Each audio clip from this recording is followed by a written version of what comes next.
आचार्य बाळशास्त्री जांभेकर यांनी 6 जानेवारी 1832 साली दर्पण या नावाने पहिले मराठी वृत्तपत्र प्रकाशित करून मराठी वृत्तपत्राचा बाया रचला.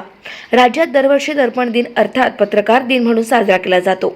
मुखेड शहरात 6 जानेवारी रोजी व्हॉइस ऑफ मीडिया शाखा मुखेडच्या वतीने जिल्हाध्यक्ष डॉक्टर गणेश जोशी यांच्या मार्गदर्शनात तालुकाध्यक्ष शेख हसनोद्दीन उर्फ बबलू मुल्ला यांच्या नेतृत्वात रक्तदान शिबिर आयोजित करण्यात आले होते.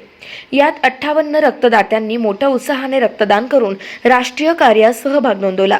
या रक्तदान शिबिरास तहसीलदार राजेश जाधव, काँग्रेस प्रदेश सचिव डॉक्टर श्रावण रापनवाड, राज्यस्तरीय आदर्श शिक्षक शिवाजी कराळे, शेतकरी नेते शिवशंकर पा कलंबरकर, व्हॉइस ऑफ मीडियाचे तालुका उपाध्यक्ष बाबूरावजी वाघमारे तसेच ऑल इंडिया तंजीम ए इन्साफचे जिल्हाध्यक्ष रियाज शेख, मुखेड तालुका मराठी पत्रकार संघाचे अध्यक्ष ज्ञानेश्वर डोईजड आदींनी प्रयत्न केले.